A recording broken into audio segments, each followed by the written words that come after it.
Hello, everyone. My name is JD Calderon, and this is Indie Comics Explained. Yet again, I brought another fantastic group of independent comic book creators. So please hit like, hit subscribe, share out the video, let everybody know we're here. And without further ado, we're going to bring on. Hello! La, la, la. What's going on, comic book people? How's everything going, brother? It's going well, you know. You good? Happy holidays, everybody out there who's watching. Thank you for spending some time with us. I know everybody's primed to watch the season finale of Welcome to Derry, but they're working up their pregame with us, baby. So let's do this. Bring these guests on, kid. I don't know. Some people might disagree. That was the weirdest Mrs. Doubtfire into a Seinfeld I have ever seen. But at least you know where I was going. At least you know where I was going with it. I got the reference. It was a good dual reference. Thank you. Yeah. Thank you. Tom, please let everybody know who you are, bro. I am the writer, publisher, art director for all things Big Dog Inc. We're wrapping up 15 years doing comics this year, and coming into January, it'll be the 15-year anniversary of The Legend of Oz, The Wicked West. So we'll be doing that for the bulk of next year. All right, cool. And on to our first guest. What's up, Ben? Hey, JD. Hey, everybody. How are you? We're good. Please introduce yourself. Ben Ferrari, Pilot Studios, publisher, everything pretty much. Produce lots of series, including The Carriers, which we had with Red 5 Comics over the last couple of years. Sun Chasers also went to Red 5 Comics. And I'm working on Kanan the Marauder these days. 5 or 6 issues planned. Brand new Kickstarter is finishing up right now. And that's about it. Cool. On top of 10 other things. Yeah. It's always 10 other things, man. It's always... What's going on with Red 5? Are they still around? Are they still... They are. No, they are. They had a movie this year. I don't know if you caught wind of that one, but one of their series called... holy crap, put me on the spot. It was called Afterburn. Mm-hmm. I don't know if you caught that one. They put out a couple volumes in the last 10 years or so, and it had Dave Bautista and Samuel L. Jackson. Went to theaters. It was a decent film too. I enjoyed it. And it's weird, you're right, because nobody knows it. The company that distributed it, I want to say it was Saban. Mm-hmm. They didn't tell anybody. They didn't promote it. So right. Anyway, Really but Red 5 is still around. Great people to work for and with. I think they, Diamond threw them for a loop. That whole thing, like everybody else. But they're getting the ground is stabilizing. I think. Yeah, that's good. That's good. All right, good. Yeah, because I've always heard they were good guys. So Yeah, it's basically one guy, Scott Chitwood, great guy. Enjoy working with him. 2 series with him so far. All right, cool. Next guest, Mr. Aaron. What's up, Aaron? Hey, how you doing? Good, thanks. If anyone doesn't know me, I'm Aaron Wroblewski, a writer, creator for various comics. Another Red 5 comic series as well. Oh, yeah? Blood and Fire, Ice and Bone. Oh, no way. That's yours. They're with... impressive stuff. I saw Carriers and thought, that looks familiar. Yeah, that's me. Nice to meet you. Yeah. All right, cool. Next up is... Hello there, Ray Jameson, writer of The Madcaps. I just can't get over the Seinfeld intro. I'm excited that Festivus is 9 days from now on the 23rd, and I don't know anything else I could top from there, so I'll just keep my intro short. Let me. All right, cool. What happened to the DM? DM Ray. DM is short for Dungeon Master. My actual name is not DM, but Ray Jameson, but you could find me as DM Ray on Facebook or Raymond the DM on Instagram. Gotcha. All right, cool. All right, gentlemen. I'm pretty sure all of you read the year's closing out. So, the show question. What are you looking forward to in 2026? And basically, is what are you looking forward to accomplishing in 2026? As far as being an indie publisher, I don't need to know about you going to, I don't know, Japan or something. All right, so we will start. Well, Ray, technically you were the last one in, so you're the first man up. So, Well, my third and final issue is going to be launching in April. I'm really excited about that. I'm getting a lot of questions of whether or not I want to keep going. And my only thoughts right now are getting this third issue complete and out to my backers. I've been drinking a lot of pop and I'm trying to hold back a belch. I'm trying really, really hard and it's stunting my conversation right now. I'm sorry. Do the Canadian thing and apologize. But putting all jokes aside, there's just a lot of exciting things happening in my personal life, but for not going to Japan in regards to those details, with the exception of the Madcaps, I've got a couple of loose ideas working with a couple individuals. Unfortunately, I can't say any more than that, but wrapping up the Madcaps is certainly exciting, so I'll just leave that on the forefront. All right, cool. Aaron, what are you up to? I'm actually looking forward to the next Spider-Man film because it's got the Hulk in it and Punisher. It's gonna be awesome. Personally, obviously, I'm launching Pillars of Creation, the first in my new science fiction horror series. After that, obviously, getting funded would be fantastic. And then completing Ice and Bone so I can get it into Scott's hands at Red 5. He keeps bugging me about when can they start launching the Blood and Fire sequel series. This is a sequel, right? Yeah. Yep. And we've just finished launching issue 3. So Ezekiel's doing the artwork for that. Hoping to get that finished first quarter of 26 and then straight into launching the final 4 issue. So. Impressive. All right, cool. Ben, what are your thoughts? On 2026, as I mentioned, I got this thing called Kane and the Marauder. Just I'm about to finish the first Kickstarter for it. I got about 5 or 6 issues planned. One of those might be a trade paperback of the previous 5, but that's definitely my biggest personal thing that I'm working on day to day. But if I can also mention something kind of, I think, pretty big, and that is kind of, some news here. My Carriers series, which Aaron mentioned with Red 5, I was fortunate enough to hit some producers, have some producer meetings over the last couple of years before San Diego. And it got picked up as what did I do? I signed a shopping agreement. So they've basically put together a pitch, and they got a showrunner who, I'm not going to drop names just because, but he has the #1 show on Max right now as a existing showrunner on his show. And so he's developed a pitch for the Carriers, and that is going into meetings right now through Awesome with these big networks. So 2026 might be, a Carrier's sale as far as the rights, right, to make a cartoon to one of these networks. I understand animation's not doing so well right now. So, I assume it's not going to happen, but it's very exciting, just the possibility. And that's been going on for a year. As far as the, just making the pitch has taken a long time, and getting their ducks in a row. So they're actually putting meetings together. So that's freaking awesome, man. That's the biggest thing. Mm-hmm. That is awesome. Thank you. Congratulations. Thanks. Yeah, man. I mean, good luck, man. I hope it happens. Yeah, me too. And animations are really good. I mean, there are some great animated series out there. So don't knock it. I mean, hopefully, fingers crossed for you, man. That's really cool. Yeah, no, I'm not knocking it. I'm just saying that animators and cartoons themselves are not, I don't know what's the word. They're not selling like they used to, right? They come and go. They get axed. They get canceled quickly. Is my understanding.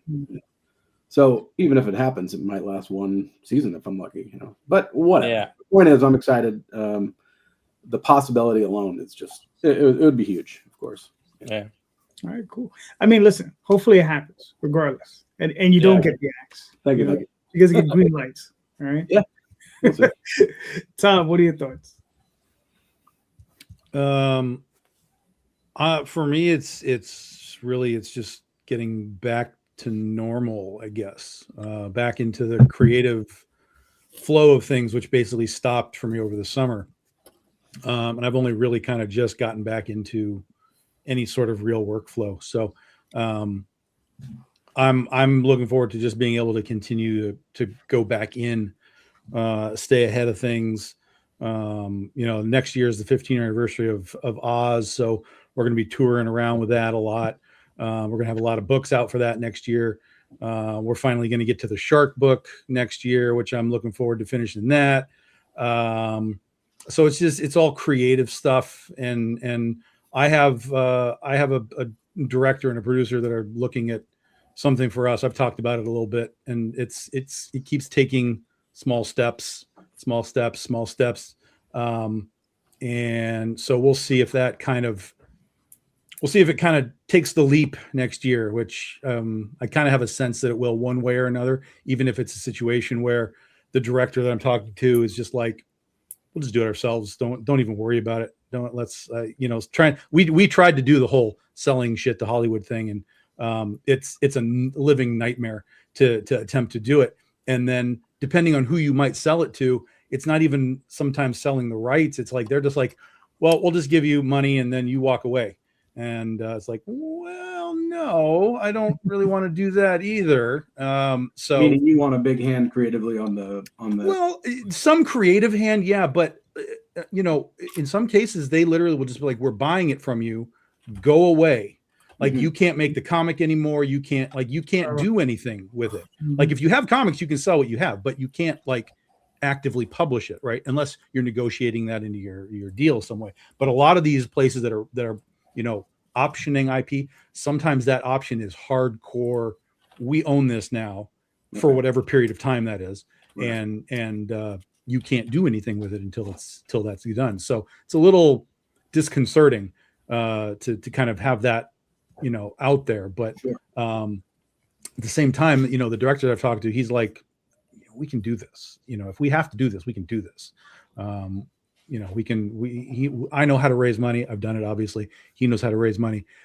He's made all kinds of films. He's been in the festival circuit. I'm just like, it's what's funny is I always talk about movies and people are like, well, you should just make your own movie. And I'm like, I'm trying. God damn it. I'm trying. I'm actively trying. I know nobody sees any of this because it's all behind the scenes, but let me just tell you, it's actively happening. We're working towards, next step. But because it is just us and we're trying to figure out, are we gonna do this ourselves? Are we gonna take this, to somewhere else? All of it is just monumentally slow. So, but it's there. It's one way or another. We're gonna probably have something towards the end of next year that we might be able to show you guys. All right, cool. I missed it. Can you tell me some background on that? What's the property? Did I just miss it? I didn't say what it was. Oh, all right.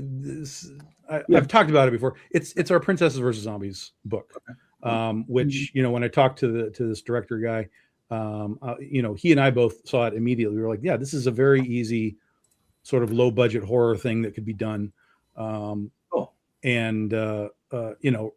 So we're just kind of working out, like, what would a real budget be? What kind of makeup do we really need? What kind of costumes do we really need? It's a real world thing. So it's not like we have to have tons of blue screen, green screen crap. It's like, just we'll go to a city and we'll film, that kind of stuff. So he's very confident that we can do it if we decide to do it ourselves. And it's just a matter of taking the steps to figure out, like, do we give this to somebody or do we do it ourselves? So we'll see. Congratulations. Yeah. Cool. Yeah. Mr. Rosario. Well, I want to start off by thanking both Tom and Ben for not mentioning me, my production partners, for the work that we're doing to bring their stuff to life. You can fully share that with the world. No, good luck, guys, with this stuff. I hope, listen, whatever comes from it, I hope both of you make some money out of it. I don't care how far it goes. Hopefully you get a little bit of greenbacks for the time and the trouble. Like Tom, though, I had a bit of a setback this year, and looking to get back on the ball. I have 6 scheduled releases for 2026, and I am also trying to find a way to fit in the action figure launch in between those 6 releases, because that was supposed to be a big part of the end of year for me over here. So finding that spot is challenging, because I want to have a lot of stuff in my hands before New York Comic Con. I am not going to Japan this year. I am. Maybe we're going to Ireland. I'd like to go to Ireland. The wife and I have a long held back honeymoon that we need to take part of. That we didn't. So maybe we can hit Ireland and check out some shops while I'm out there. I like to check out comic shops when I'm traveling on convention, on vacation. It's also a write-off. But I would like to do that. I would like to go out there, and again, hopefully, be on a bi-monthly release schedule this year. That's a big step. Yeah, that's cool. What even begin? It's funny. This year, I think I launched about 11 campaigns, right? So I fell short, so I'm looking to catch up next year. I think that's what I'm looking at. So you still got a few days. That's short. Yeah. You can still drop one. You know what I mean? Well, I'm dropping one tomorrow. You just start doing those 6-day campaigns and you'll be fine. I think that's what it is. Is that but in all seriousness, I mean, I think in 2024 I wanted to release 4 trade paperbacks. I only released 2, and it's funny because I only got to release 2 more this year. So I'm hoping next year I can release 3 to 4 more trade. Starting to move Oswald more into color. Getting away from the black and white stuff, trying to move that into color. Trying to get into the direct market is a big deal for me next year. But it's just navigating those waters because they're real murky right now with the implosion of Diamond, and now they're filing for Chapter 7, so that's even making it worse. Dude, they're not a player anymore. They're not a factor, man.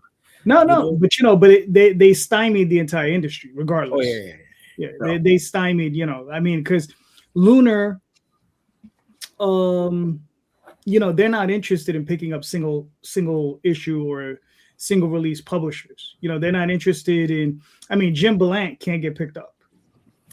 What about through Massive? They're taken right as a self-distributor. But I think a lot of the problems a lot of people have with Massive is that there is the buy-in. I think just for some it's just principle that matter. Sure. Right. It's that's insane that you have to buy in to get distributed through a distributor and give them a cut. So you have to buy in and then give them a cut. And I think for some that might be a bridge too far. Right. Yeah. We have Universal coming in. We have a couple other guys coming in. Like one of the distributors I know will only distribute anything over $10 or like $9.95. Oh. So they're not interested in floppies. So if you have trade paperbacks, that sort of thing, they'll distribute those. But those are my plans for next year, and I'm just going to try to navigate them as best as I can and put out as many campaigns as I can. So we'll see what happens. But you weren't in Diamond, were you? Like in the last couple of years? No. So okay, so it didn't truthfully, it didn't affect you.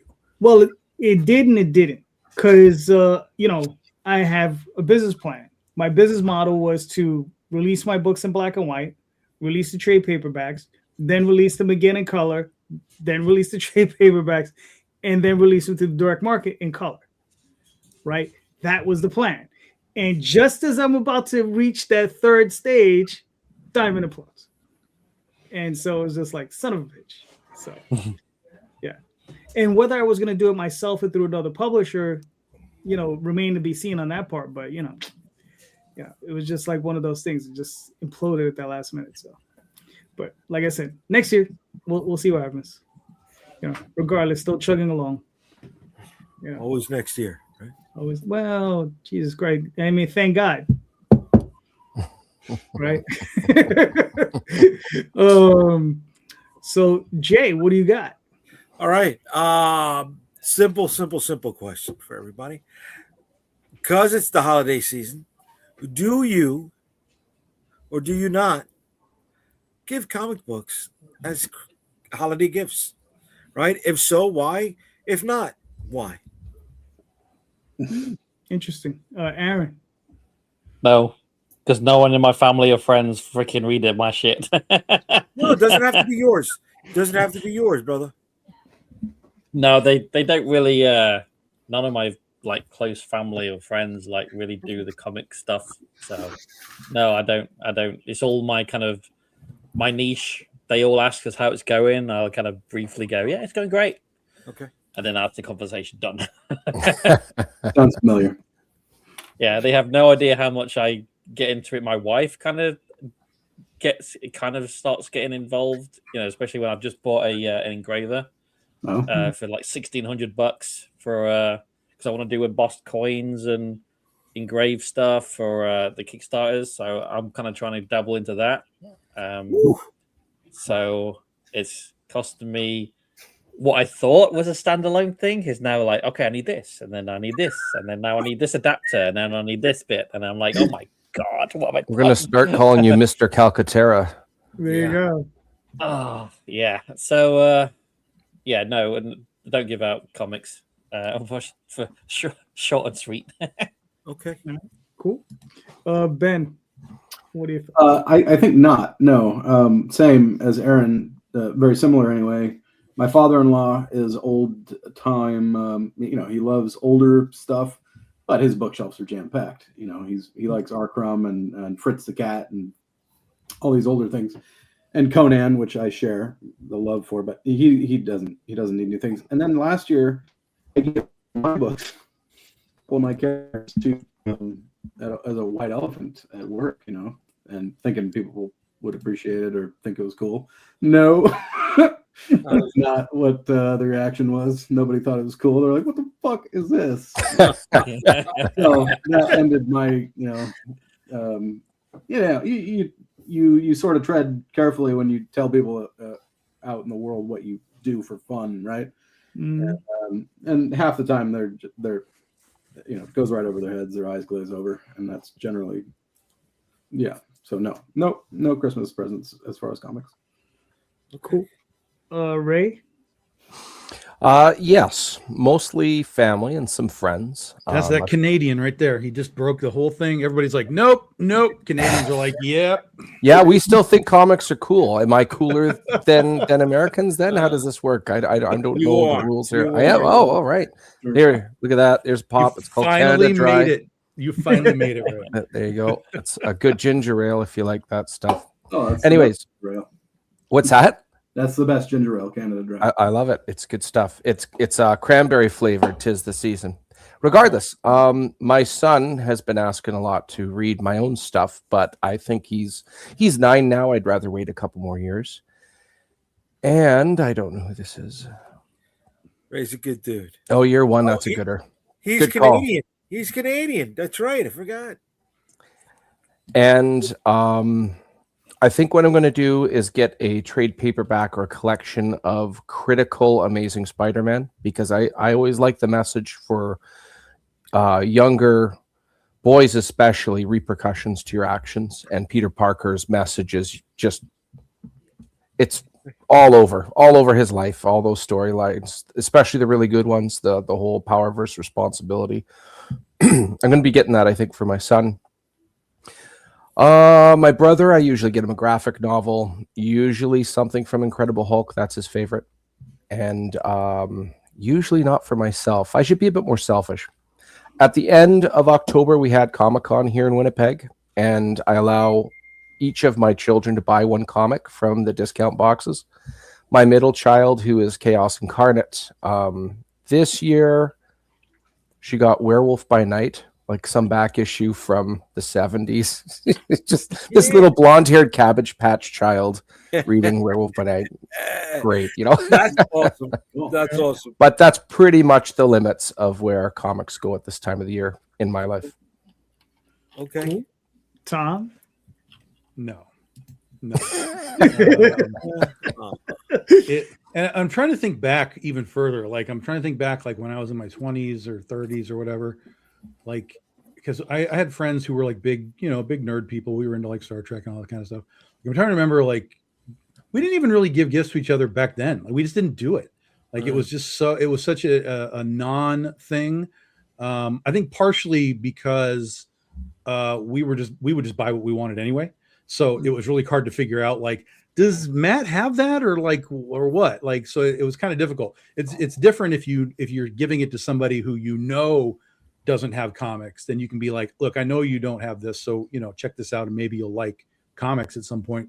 But no, I was always the pop culture kid in the family. No one else was, like, on any side, dad's side, mom's side, cousins, sisters, like precisely zero.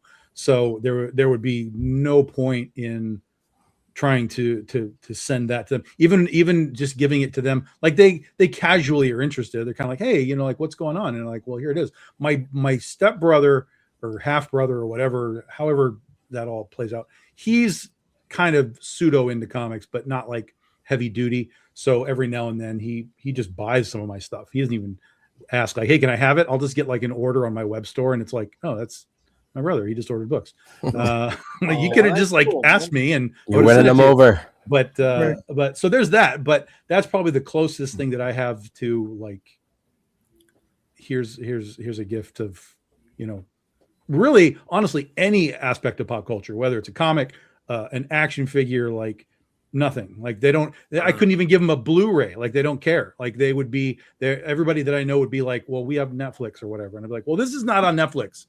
And they'd be like, well, it'll come there eventually, right? I'm like, I don't know. So maybe for a week. Yeah, right. It's just I live in this weird bubble of sort of family. Obviously I have friends and acquaintances within comic book bubble, but it's not like we all are like giving gifts to each other across the country and stuff, So yeah. Okay. Right. Calderon, do you give or not? Why? Depends on the friend or the family member, because I have given away some of my stuff. I've given away very particular graphic novels and trade paperbacks to very particular people. I have one buddy, he likes like crime noir, right? So I'll give, like, I think the last thing, I think it's called The Killer. Okay. Came out from DC. No, I didn't give him Criminal. It was something called The Killer. I think it was they made a movie on it, and it came out on Netflix. Yes, Fassbender did it. Yes, yeah, that was good. Yeah, Fassbender. Yeah, but there's like thick. That was a graphic novel. That was a comic graphic novel. I didn't know that was a comic. Yeah. Okay. Yep, Dark Horse. So it was really I like the movie. Comic book I think is a little bit better, but the movie was good though. I did enjoy the movie. Okay. But is there more to do, like a sequel to the movie? I take it they didn't do much of, like, is there enough material to do a sequel to the movie? Or did they just do the whole thing in that? It wasn't long. They pretty much covered, the gist of it. Like, there were other adventures he went on, but that one pretty much covered the bulk of it. So, yeah. So it's that. For Daphne though, she doesn't like comic books, but I have to get her his bande dessinée. So I have to go onto a French website, which is just French comics. That's all bande dessinée. You should buy her marketing lessons. Oh well, yeah, There you go. He's trying to start a war. I like to throw it down here and give copies of your comics to your own family for free. Yep, nailed it. There you go. Too late, baby. Too late. There you go. But I get her bande dessinée because obviously she can't get them here, so I have to order her those for Christmas. Word has it with those books, when you turn the page, you have to do the accustomed like noise because it's French. I did not know. It's a bad joke. That's over everybody's head. I love it. I love it when I make bad jokes. That's French Canadian. I know the reference is just a bad joke. Perfect. Even better. I love it. I don't even know the reference. What was it? History of the World? I don't know where did that come from? And he's talking about the guy does this and he does the popping sound. The popping sound is fucking great. I love it. So Jay, answer your own question. About the coin machine, yes. Okay, you see, Aaron, you're getting me in trouble, bro. You're getting me in trouble. Don't talk about the engravers. Don't talk about other product that we can buy that I may be tempted to purchase. Yep. Okay, so it's totally set in there. yeah, I do give out gifts of comics. I got one nephew's into Invincible, the cartoon. So you know what? The kid's getting graphic novels. That's Another nice. one is playing the Marvel Rivals game. Rivals has got a comic book, right? They got single issues, so you get a couple of those. Last year, nephew was into well, he still is into Miles Morales, right? And I don't know why DC's making a big deal about the compact sizes, because we bought him a Miles Morales and it was a compact. It was, bigger than the Archie Digest, right? But it was a compact size, and there was the Thor also that was around the same size. The shit my wife got me for my birthday. I haven't even opened it up yet, so that was an inspiration. The Something is Killing the Children hardcover. Wow. So we got to open that bad boy up. That's holiday reading. But why not? Why not give away gifts, right? I mean, go to the dollar bins or the quarter bins, whatever they have by you, and get them in them stocking stuffers. Right? As long as they're a cool, if it's a cool looking cover and it pops for them, that's the wonder drug. That's the starting It's the foot in the door. Yeah, that's better choice of words. Thank you for the phrase. Right? The first one's I'll free. do that. I'll do that next weekend. I'm going shopping at the mall next weekend for Christmas, so Why I'll not? hop in and But get see, some the, comics. but there's the idea of it's the thought that matters, right? But if the thought is I'm giving you something you don't give two shits about, that might be the wrong You don't know thought. they give two shits about it until they give it. No, you at this age, if you're giving it to people I'm talking about kids. I understand kids for sure. No, kids. 100% kids. Yeah, brother. Yeah, But, kids. Bro. Yeah. But there's no kids in my circle of any kind. Okay. Like zero. So I have, Yeah, if I had like nieces and nephews or whatever, I'd be like, yes, 100%. Yeah, fire them up. Right. 100%. Yeah. But I also forgot. I got the hardcover of Lock and Key because my niece was big on the miniseries. I mean, on the Netflix series. Uh-huh. Yeah. I mean, look, it depends on the if you have an adult, depends on the adult and what they're interested in. If they happen to be into golf, you might be able to find a golf manga for them. They might actually do it because they exist. Yes. No, you're not wrong. Right? Or if it's somebody that is trying to complete the Byrne X-Men collection, right? And there's that one Byrne No one cares about those people. No one cares about those people, Jim. Right? That is a $300 book right now. No one cares about those people. Jay, Which no one one are you cares. looking for? I don't know. It's the one that has the Giant X-Men signs, cover, X-Men. and they're No, they have numbers. I do care. Hey, they have numbers on them. Do you I know don't which remember one? the number. I know the price. I know the price. 3 bones. It's a John Byrne one? It's a John Byrne one. Yeah. Which It's a John one? Byrne. Like what's on the cover? I just told you like 3 digit times. No, but everybody kept talking over you. Shut up about the number. Listen to what I'm explaining on the cover. Oh, I I'm don't sorry. know the number off the top of my head. Hurry up. It's they're on the cover in the Danger Room, and I know it's Colossus in the front of the group that's in there. Yeah. Oh, I used to have that. Yeah. I'd have to look. I might still have it. Yeah. Yeah. I'll give it to you for $250. No problem. Oh, Said it was look at you. $300, right? You're a gem. You're a gem, kid. I'm gonna gift myself. Yeah. I'm gonna I love my nephew. fucking stocking. Yeah, I I might love have my sold nephews, that. but I don't love them that much.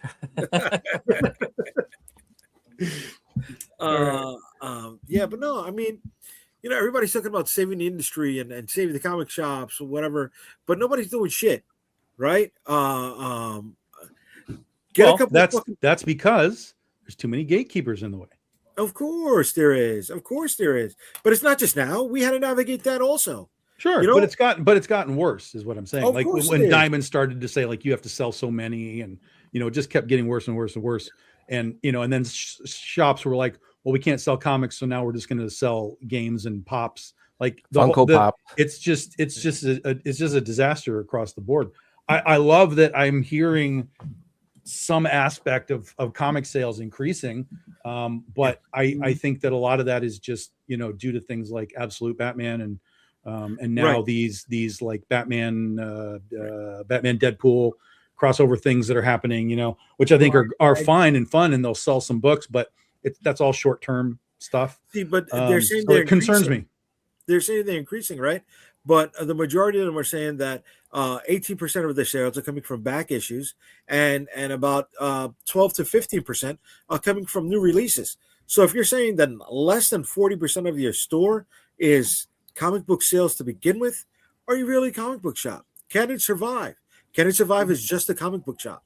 Can it survive in today's climate with the rents that are going out there today, right? If you're not in a strip mall, which is honestly the best place for a comic book shop, because you get that flow, right? You're in, excuse me. Assuming you're not in a New dead York. mall, because those malls Right. are dying too. Oh my God, you're right. You're dead there, but you're in a shitty neighborhood because the rent is cheap enough for you to carry over. At least in New York. At least in New York, bro. We got a big fucking college in Brooklyn, right? And you got the nice part of Brooklyn in front of college, and you got the shitty part of Brooklyn in the back of the college, right?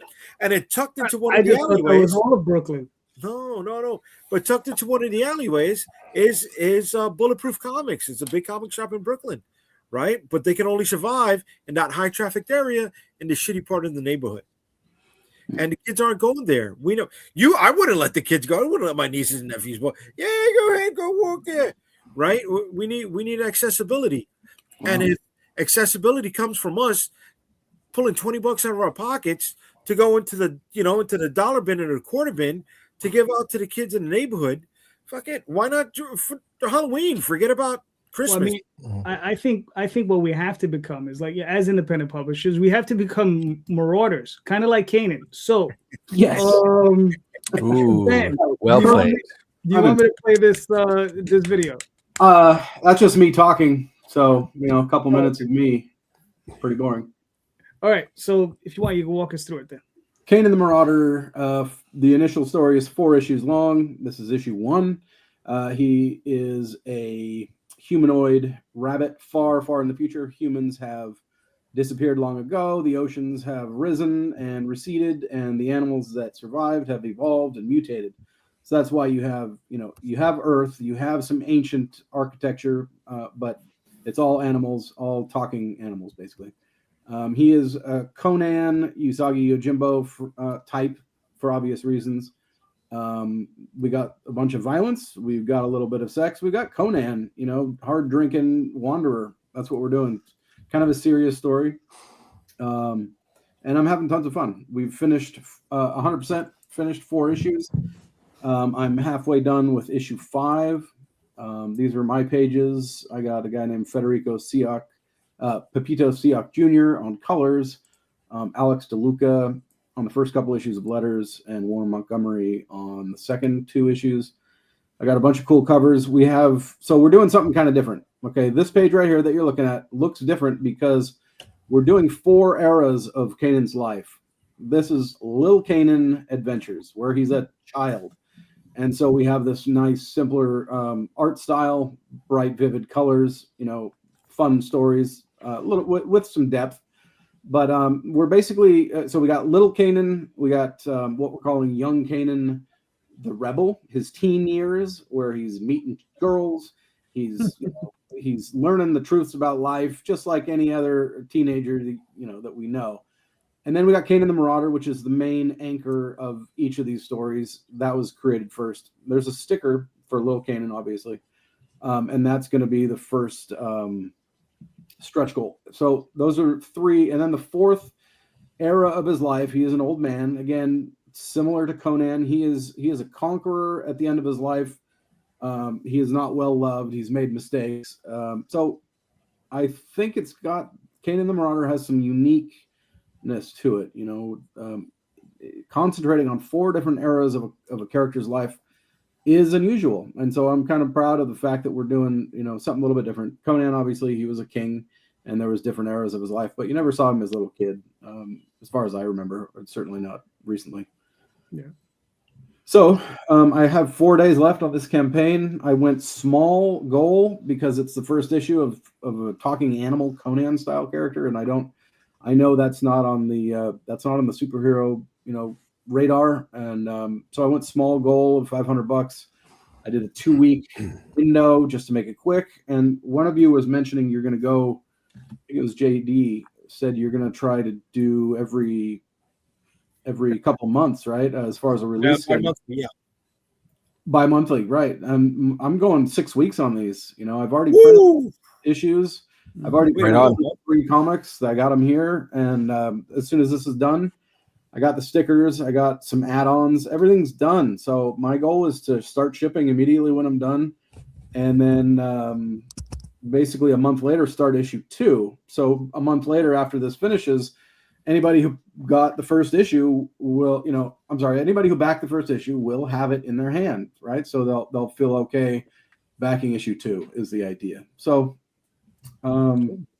it's one of my smaller campaigns. I was hoping to clear at least $2,000 for a first issue, but it's doing better than some of the other sort of unknown things I've done. So I'm not feeling bad. It is what it is. I'm proud of it. Let's see, you still got 4 days, so there's still an opportunity for people to jump on. So everybody, Tons. Lots of people, as we all know, jump on at the end. They At the listen end, to you exactly. for a month or whatever, and then they jump on at the end. So right. So you made your goal. You got 28 backers. You got 4 days left, so there's still time to grow, and I think you're going to grow. So I don't think you're going to have a problem with that. All right, everybody, thank you. go buy a book, especially King and the Marauder. Yes. Very nice. All right. Next up. All right. Well, we'll share this out. Aaron, what are we looking at as far as Pillars of Creation? Pillars of Creation is. Do you want to use the preview link? What's that? Will you use that? All right. Just it gives you a better view of the Kickstarter. Hopefully it works. Of course. Hold on. Technical difficulties. As always, He did really good with that first segue. The second, I know, I really did. The second Oh one is my really God. good. I got lucky. I know. I threw 2 links. I mean, that's one too many. That's it. One link per person from now on. Do you want to play the video? Sure, can do. All right. Should be up and running.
Cool. Nice. very cool. I like it.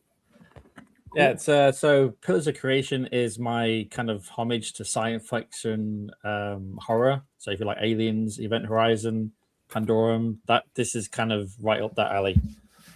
Follows a planetary survey team on board the Icarus. They are on their way home when they get woken early by the corporation, and they are basically told there's a missing survey team. And Hannah, who is one of the main characters, she learns that her partner is part of the missing survey team. So they go planet side, and all hell breaks loose. So it's very much, I'm trying to get that Aliens, Event Horizon kind of vibe with the artwork. And Caleb Addy, who's done a couple of variant covers for me in the past, Ice and Bone and Blood and Fire. Fortunately, I kind of reached out to him, gave him the script, and he loved it, signed on straight away. We've got various great variant covers. I'm actually doing a black and white special edition as well, and a hardcover for issue 1. See how that pans out. And for that actual variant cover, there's 2 different versions. It's very hard to see, but the actual spine, it cuts through their hands. So I kind of wanted them to, though they're together, they're separate. So one's on the back, one's on the front. Kind of like, I'm hoping it works, depending on the print. Right. I'm not sure. So there's that's why there's 2 variant covers of that. There's one where there's together on the front cover, and one where they're split. And then we get all the different swag and merchandise that I'm hoping entices people to back big and help fund this comic. How many issues? Yeah, t-shirts, hoodies. Sorry, good. How many issues is the series? It's going to be 12. Oh, crap. Oh, okay. 12 total. I'm hoping to do trades every 4. Gotcha. And what type of release schedule? Twice a year, 3 times a year? I'm hoping twice a year. Because the main thing is, though, because I'm using a different artist to do the storyline, with Enenra and Ice and Bone, I have to be very careful because it's the same artist. And I don't really want to burn him out. And he's got other, obviously he's got his own schedule he wants to keep. So with this one, I can go as many times as I want through the year. It really depends on, and to be honest, Caleb is really quick in getting the pages out. So I'm hoping I've got the first 8 pages done for, to showcase what it's going to look like. It shouldn't take too long for him to finish it, and then print in, send it out to everybody. Really looking forward to it. Can't wait to get my teeth into this. It's awesome. Oh, it's really good, man. When are you looking to launch? January 6th. Okay. Cool. Yeah. Very nice. And all covers are wraparound. That's a big thing. I'm doing this Very cool for this campaign. Every single cover, whether it's trade, retail, variant covers, that are all wraparound. And the metal covers are both sides. So you get the metal cover as a wraparound as well. Very nice. Very nice. All right, cool. Can't wait. What? I'm digging it. I can't wait. Gotcha. All right. You said it was 12 issues. Yes, total 12 issues, ranging between 28, 32 pages. I'm currently writing the last 4 issues, and they're going to be in the kind of the 40s because a lot happens in that. But I want to keep it to 4 issues, so it's it keeps that momentum going. And then at the end of each 4, you get the trade cover. You mentioned metal covers. Do they add a lot to shipping? They can, depending if it's going international, just because of the weight. Right. But here, usually not in the US. I just, because of media mail, I just go through that. It doesn't really add much. It kind of depends if they add a lot in the merchandise side. Then yeah, it kind of does. But I've never had an issue with them. Okay. All right, cool. Very nice. Can I just ask? You said you're going to do 2 issues a year. I'm hoping. I mean, this is a long-term commitment, huh? I mean, you're talking 6 years off the top of, if I'm doing my math right. Plus trade paperbacks. That's a big. I commend you for having that kind of. I don't think I could stick with something that long. So. Unfortunately, most of my series are quite long, and Ender is going to be 16 issues.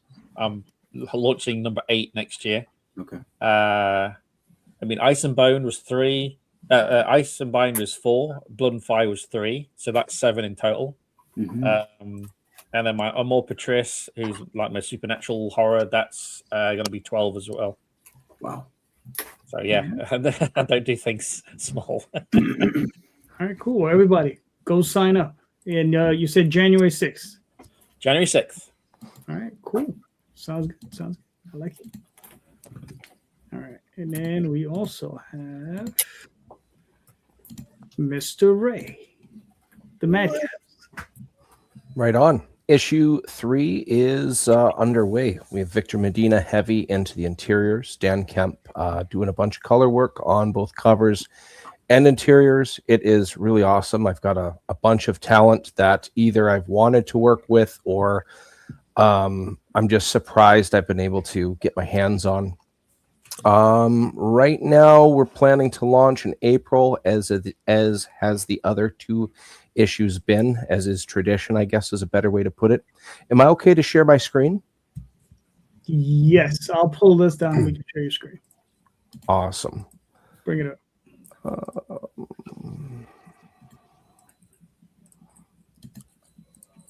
So Victor Medina was using this as a warm-up for issue 2's interiors. I liked it so much I had him pretty it up and make it the main cover for issue 3. Nice. Looks good. And I'm very happy with how it turned out. And the only other cover I have to show off right now, I have a handful of covers that will be available, is this one by Harv Salterras, colored by Dan Kemp. Harv Salterras, I liked him a lot in his Ghost Rider era in the early 90s with Dan Ketch. I'm just beside myself. I have both these talents and was actually able to get them to collaborate. That's just a really cool thing for me. It was on my bucket list and I didn't even know. But either way, if you like stories about just friends meeting up, and if you like an intimate setting, all 3 issues take place in one night. It's kind of like a day in the life type of scenario. And it's about these 4 friends that get caught up in what appears to be something weird involved with the drug trade. And there's some undead have sprung from a couple of incidents. And as you can see in that last cover I showed you, it's finally a reveal of who's conducting all the behind the scenes. So the final issue consists of these 4 friends hunting down the individual on the cover, who I haven't really spoken too much about yet. And they have until sunrise before their hometown falls to a curse. So basically they have to, time is not in their favor. They're a little worn out by this point, and these are not the mightiest of adventures in the realm. So there's a lot of dynamics that I think humans can all definitely identify with. And we don't know where this is going to go. But I'm really looking forward to finally getting this final issue done and getting it into everybody's hands. I've had a lot of good reviews from especially this last issue. They really like Victor Medina's work in the interiors. And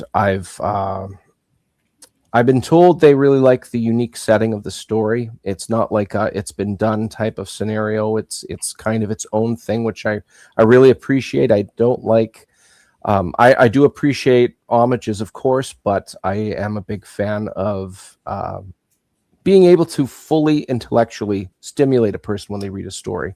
It should be, hey, this is cool. If it's unique enough, they're going to stick with it. Despite all the cool art, despite all the other cool stuff. If you can really hit them with a story and you want to know what's going to be said next, this book is for you. So if you can go on to Kickstarter, look up the Madcaps issue 3.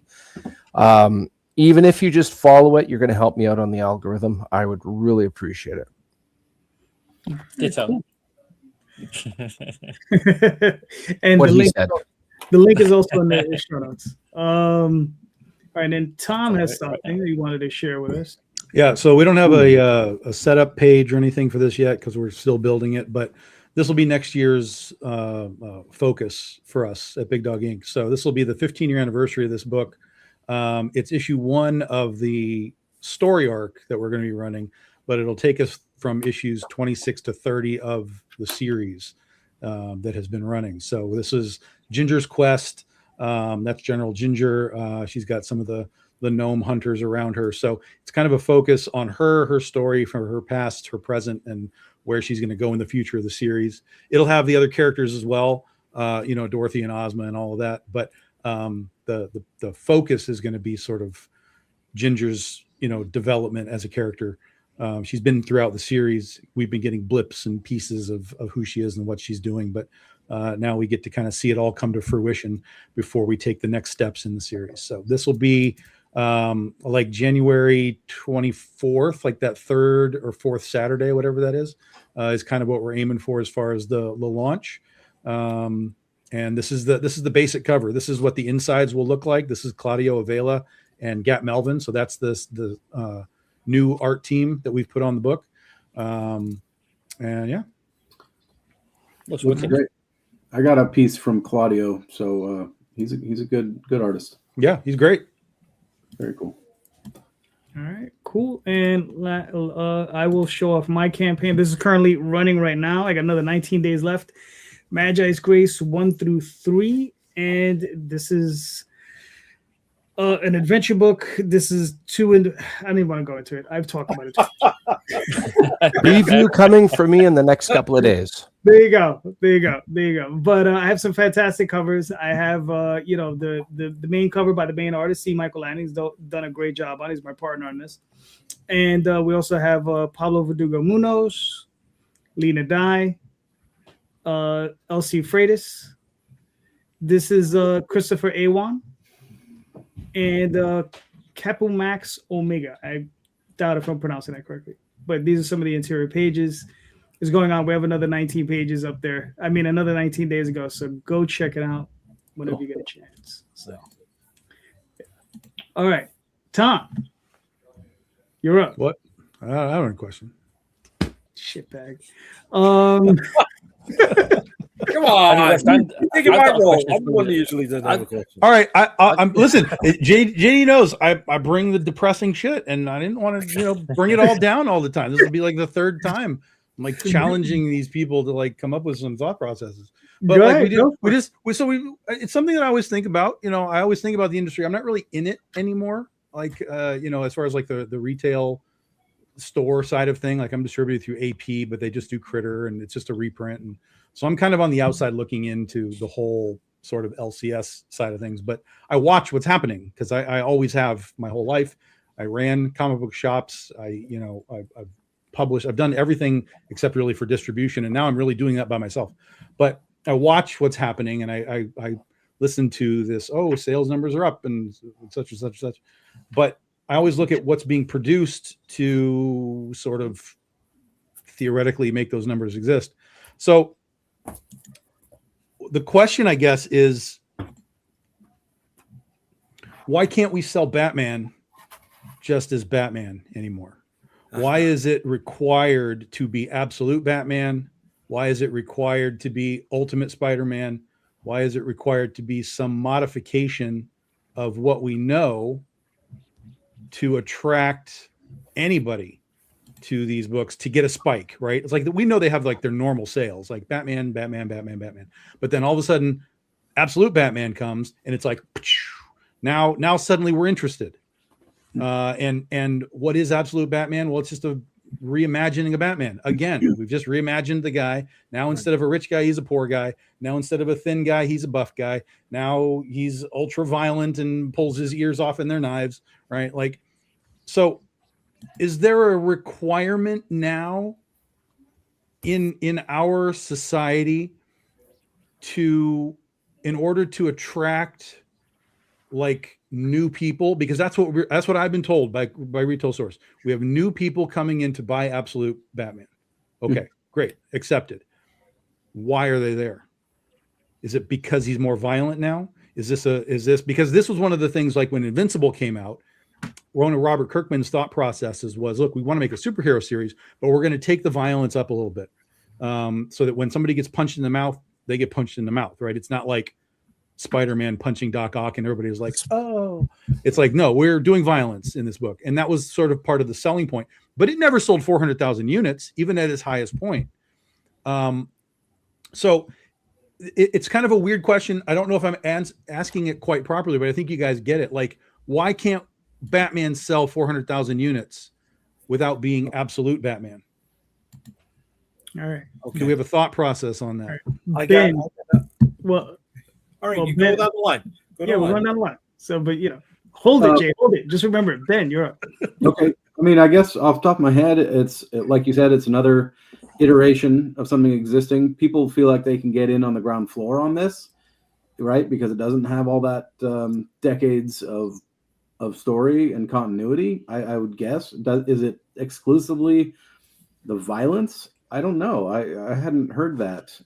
Is it well written? Well, no, I'm not saying that it is. I'm just saying that that's what Absolute Batman is in this case, and people seem to flock to it. So that was sort of just my. Yeah, I don't know. I mean, we've had Batman reiterations before, right? With Capullo's Batman #1, that sold well. But that wasn't a complete reimagining like Absolute is. Like Absolute, and like when they did what would they call it? Dark Knight Metal things or whatever, where everything was like hyper crazy over the top, the Batman who laughs, all that kind of crap. People dug on that. So it's kind of in the same vein, right? It's like, oh wow, this is all just sort of leveled up. Okay. And people came for it. But then at the same time, when that stuff ended, no one cared anymore. Like it just drifted off into obscurity. That stuff's oftentimes in dollar books now. Right. The ultimate line has come and gone and come and gone and come and gone many times. So even this Absolute thing, it's like, are we going to get a couple years and it goes away? And then what? We reimagine him again? You know what I mean? Like, why can't Batman just sell as Batman? People are bored with the existing one and they want something new. That's where I'm coming from. This is what I'm saying. Okay, good. So we maybe are in the same wavelength. Yeah. All right. Ray, you're up. Okay, so there's a lot of moving pieces there. Everything I've heard so far, I agree with, but there's just so much more as well. For example, I'll use the inverse instead of like going darker. How about something bright that hasn't been done for a while? The first two examples that come to mind, at the turn of the century, everything that was action was like dark leather, sunglasses, and more bullets than you'd see snowflakes in a Christmas special kind of thing. And during that time, Spider-Man came out. Sure, it might have had a sleeker style to reflect that era, but it was power versus responsibility. I already used that example, that phrase today. And it was novel and everybody jumped on it. To a lesser extent, Captain America, the movie, First Avenger, when that came out, everything else was kind of edgy, dark. Tony Stark the alcoholic, or the Prince Warrior that would just smash around frost giants because he felt like it. But Cap was an integrity-based individual. And at the time, I felt that was very novel, and that was one of the reasons it was so successful. Going to something like Absolute Batman, I think it's the same thing. A lot of it is novelty. One of the things about novelty is if Bruce Wayne is quote-unquote incorruptible on his one rule, for example, if you make a book where he does that, well, that finally happened, I want to see that. You're seeing a lot of people that just want to see that rule broken just for the sake of doing it. It's like if King Charles gave a speech every week, how many people would watch? But if there was one viral video where he like flatulated really loud, I mean, it would have the most views, right? Just because the certain unwritten rules were broken there without them actually being written, right? I think in regards to why standard story arcs as opposed to these reimaginings don't hit as hard is it's really hard when you establish a story for so long. How do you inject something new that makes it interesting to get a reader to jump in again? And I think in a lot of cases, I mean, everybody's going to be different. In the early mid 2000s, one thing that got me back into Spider-Man, and a lot of people don't like it, but Sins Past, where it was revealed that Gwen Stacy and Norman had a child, I found that very fascinating. A lot of people hated it. It's okay. You can hate my guts. That's fine. But the concept I just found very intriguing. Is this a legit thing? I like the imagery in my mind of Peter actually going to Gwen's grave and driving a rod through to get some DNA to test and see if these kids are actually her child. I found that very compelling. But anyways, going back full circle to the question. But hold on, I'm going to stop you right there because you're on to something that is sort of part of my point of storytelling.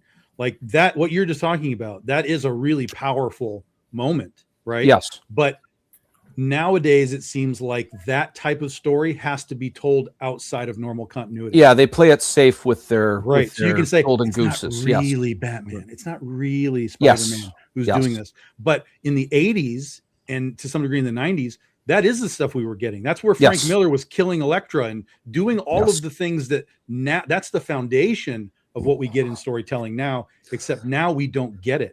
So, as far as like That's an right. absolute Batman, like the question would be, why didn't we just write a story where Batman became absolute Batman in the Batman line? It should have happened in the 90s with Image, because that's all I think of when I see Batman. Yeah. So sorry to cut you off, but no, that's exactly you're right. on my track of like how we tell these stories. Yeah, they play it safe. We got to go back to like somebody like Thunderbird getting killed off in X-Men. We need to show that people can actually die, and there's and on top of that, losing a character because of the breaking of the bat and the death of Superman, it's all null and void. Oh, they're dead. Okay, I'll see them in 6 months. It doesn't matter. Right. But you actually have to put your money where your mouth is and say, okay, that's not happening anymore. Who's going to hate my guts? Okay, we have controversy. We've got fans that want to buy in and see what's happened. Yeah, like you said, the best way to put it is that they're not doing the cool stuff on their golden geese. They're doing it on just in case it sucks. I remember JDR, you were talking about this last Friday on your show about there's too many options, but the really cool stuff they're not or the really important stuff, the mainstream stuff, they're not doing the cool stuff with. They would rather see should we put the Venom symbiote on Ego the Living Planet because we're running out of characters to try this on, kind of thing. Right. Yeah. That's my long-winded answer. The corporate synergy to it. Yeah, I get it. Yeah, like I said, they put it on Godzilla, so I don't know where else they can go from there. So, Aaron, what are your thoughts? Pretty much like everyone else has said, especially Ray. I think my question, because I don't really buy many comics over here, is like and obviously if it's R-rated, can kids still buy a comic if they're underage? Is it as regulated as like buying cigarettes or alcohol or like games? Good call. I mean, if kids can buy a comic that's really violent and get away with it, this could be their ticket. They've been probably waiting for this for freaking ages. Like the violent Batman comic, get me in there. Yeah. I can go to the store and use my lunch money to buy it. So that might be, as far as I'm aware, I don't know how regulated comics are over here, so that's my guess. Going complete 180 on Batman, everyone's going to be interested to see what's going on. Okay. That's not entirely true. Okay. I'm just saying because I'm not interested. Okay, 99% of people. There you go. That's fair. That's fair. I'll go there. That's fair. But yeah, I wouldn't say everybody. So Jay, what are your thoughts?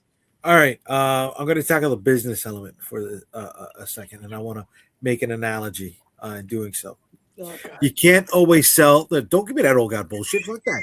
Tighten your fucking belt. Tighten your belt. You're ready. Go. You stopped me. I was. I fucking was. Come on, hurry up. Hey kids.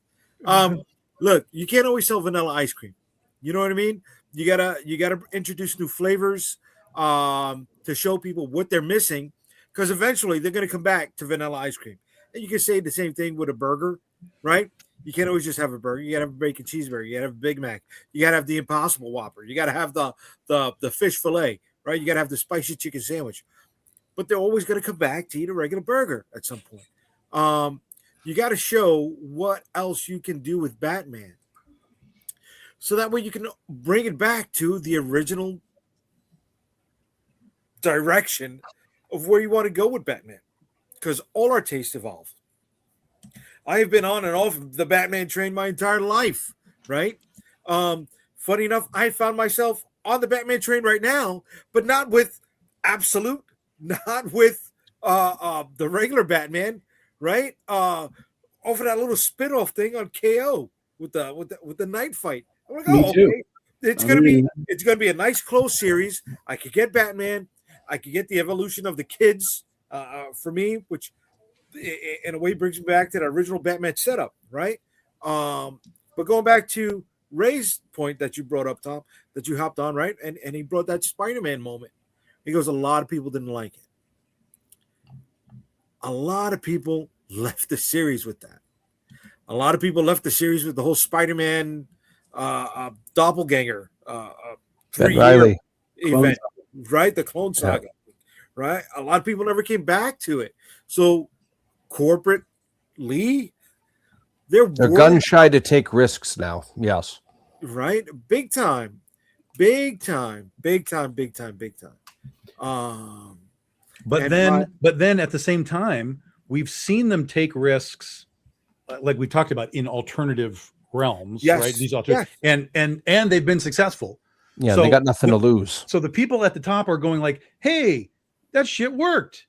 Look at what they want," and then they're still on the regular books going, "Yeah, but." right. Yeah. Right, because it is the cash cow, right? Also, when you're worried about selling bed sheets, But is it a cash cow when the sales numbers are fucking lower than they've been in decades? because that's not where they make the money from anymore, brother. Well, no, this is true, and I have a flip side to this question as well. So, kind of, yeah, go ahead. Right, You're right. You're on the right path. They make more money selling Batman bed sheets and curtains and pillow toppers than they do, in all the Batman series combined. They do, man. Mm-hmm. Right? Plus, the sponsorship money they get from the Pizza Hut tie-in and the Mountain Dew cups at 7-Eleven, all that, that's going to bring the dough. Batman is one of the top 5 franchises in the world, right?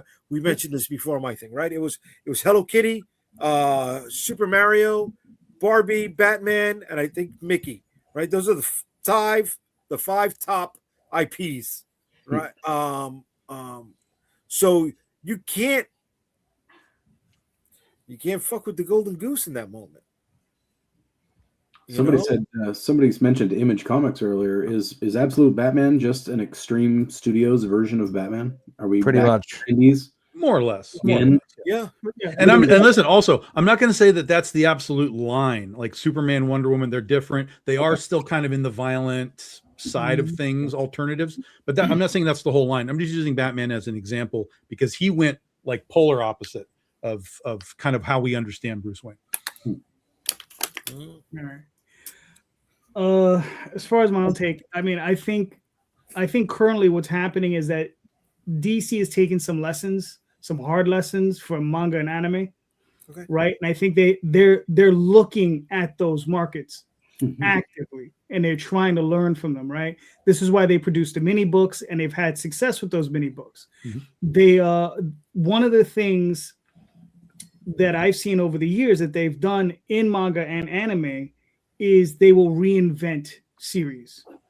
Pokemon has how many different series, right? Tenchi Muyo. But are they're still more or less the same at their core. It's not like Ash suddenly pulled out a knife out of his ass and started killing Pika. Right, but the thing is the Pika. Extreme. That's at the extreme of it, right? Yes. I mean, that's at the extreme. We don't know where that's going to head at some point because here's the thing. Anime, manga, and Pokemon especially are not desperate, right? Yes. And that's what's fueling that level of desperation. They're like, we have to move in another direction. We have to get singular stories that run for a while that we can put in these fat little volumes to sell to these kids. Not in the hundreds of thousands, but in the millions, because that's what manga sells. Those are the things that I see DC is taking in that Marvel isn't, right? Yeah. And I think that's where they're flowing. They're like, okay, let's try to tell these unique stories with our IPs, which are very well known, right? Flip them, make them exciting, put it in the hands of a very talented writer in Scott Snyder, because that's what he is, right? And also give it to an artist whose style is not anime and manga, right? But it's tangential to it. Sure. Right? That's why I've heard a lot of the anime kids pick up on John Byrne, right? Okay. A lot of anime kids do pick up on John Byrne. They're like, hey, that's why a lot of his stuff has been reprinted over and over again, because they see his stuff and they say, they have smooth lines like what we see in a lot of anime and manga, right? And I think overall, I think those are the lessons DC is learning. They're trying to incorporate it, which, I mean, look, good on them for doing it. So let me take this now to the other side of this, because we ran right into this other part of the question. Mm-hmm. If the answer is doing these pocket moments, however long they last, a year or 2 years or whatever.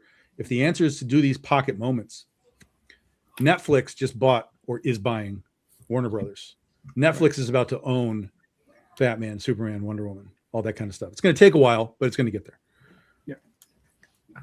When they get there, are they going to give two shits about making these comics that we just talked about? It doesn't matter. The IP is about bed sheets, not comics.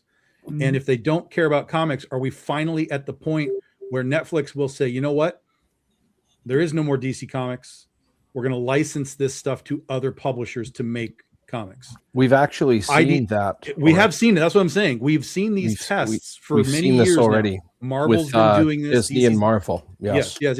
So, but now we're at a very real point where a company that is a multi-billion-dollar company is going to come in and go, who the fuck cares about these floppy things? Let Boom do Batman. Let Image do Wonder Woman. Let Dark Horse have Superman. Let's just take money from them and let them do whatever they want. And then we can then still control whatever's created is still owned by us, right? You know what I mean?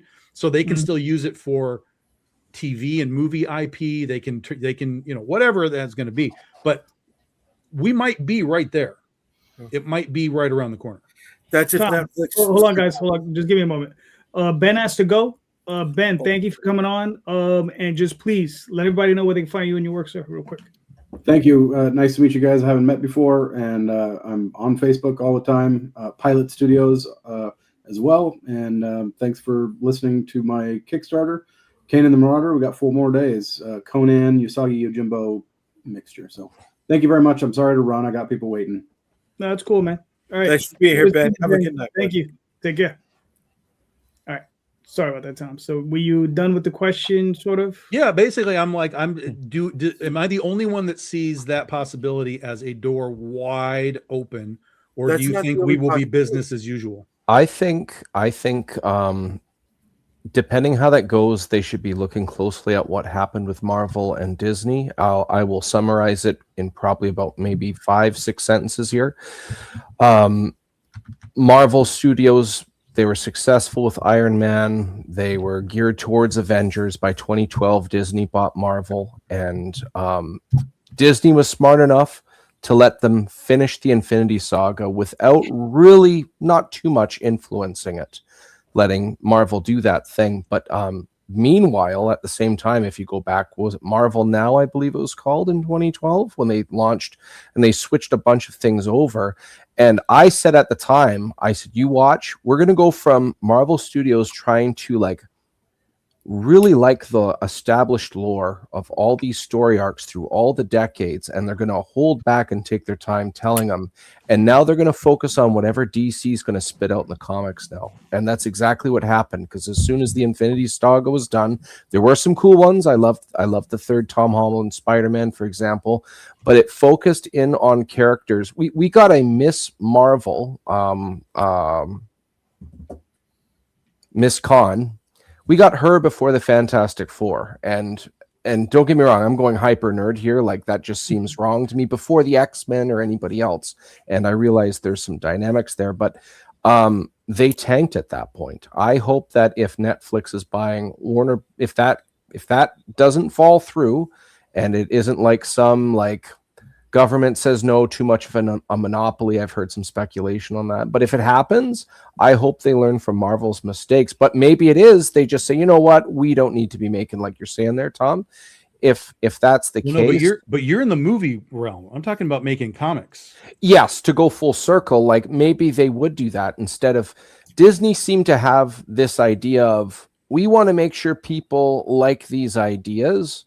So we're just going to change all the comics, overhaul the whole thing, and then we're going to bring it in the movies. And the fans weren't really interested in 2012 Disney's Marvel. They were interested in all the decades worth of cool stuff. So going back to what you're saying with comics, if they give it out to other distributors, I hope that they don't shoot themselves in the foot, because it has potential to be some really awesome stuff. But on the flip side, that could be, in my opinion, the beginning of the end for that specific franchise with DC. But that's just my opinion. Hasn't Paramount put in $150 Yeah, it was Yeah, Yeah, rejected. they put in a counter. They put in a counter. Netflix rejected it. Netflix rejected it. Or sorry, Discovery Warner Brothers rejected it. Oh, okay. Yeah. Didn't hear that. Okay. Marvel already does what you're talking about, though, Tom. Bro, Yeah. it's Aaron's turn. Oh, I'm sorry. I thought Oh, he no. brought it up. My bad. No, You go, go. Aaron. Go ahead, brother. I'm sorry. Go ahead, bro. I really forgot what we were talking about, to be honest. So you So go ahead. the question. So let's rant just go to Jay. Time. Jay, I know that they already do it, but it's not like it's an only way. What I'm saying is that if Netflix buys DC, they could just say we don't want to make comics anymore. Give X-Men to Boom. Give Superman to Boom. Give Wonder Woman to Dark Horse. Give Batman to freaking Skybound guy. Yes. Like that way, and just quit comics altogether. And that way they just great idea. that way they make money just automatically without the headaches of making comics. Without the legwork. Yeah. Yeah, I It think that would would be make great. sense. That would be great, dude. It brings about, a much needed shot in the arm when it comes to storytelling and how these properties are going to be handled. Or they'll Really? do what Disney did and put DC out to AI, and everyone can do everything with them. No, if Yeah. all of these things go out to like Boom or anybody else, suddenly you have people that are like they're going to take risks. So there is a pro there. They're not golden gooses. They're like, we need to make a statement. Maybe it isn't absolute Batman, but like Batman is going to be Batman, and people are going to like it. We better make sure that we do something awesome. They're not going to be like this. It's almost bland with all the golden geese they have right now. But I don't think it's bland. I just think it's too much for them to handle. yeah, that might be true. Right? When you've got a garden that is too big for you to handle all by yourself, right? Some things are going to suffer, and some of those do. That's a good point. They'll just bring Schneider back to do his universe again. If he sells, right? He sells, right? But he also has a literary agent that gets a percentage. So he's going to make sure that outlets are pushing him. So If Zack Snyder did the Iron Man movie, the Avengers would be fighting Thanos by the second Iron Man movie. That's all I have to say about that. Yeah, there's not a lot of build in the Snyder realm of storytelling. No, he just guts all the lore and vomits it into one movie. Pretty much a just go type of thing. Yeah. He did the movie Go?